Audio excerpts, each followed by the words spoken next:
Wala ka bang napapansin sa iyong mga kapaligiran?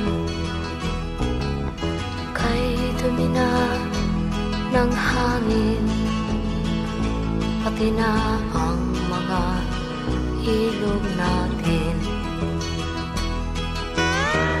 Hindi nga masama ang pag-unlad at malayo-layo na rin ang ating narating.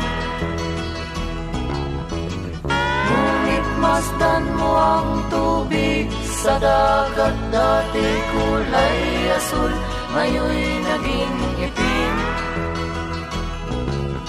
Ang mga duming ating ikinalat sa hangin, sa langit, huwag na nating paabutin.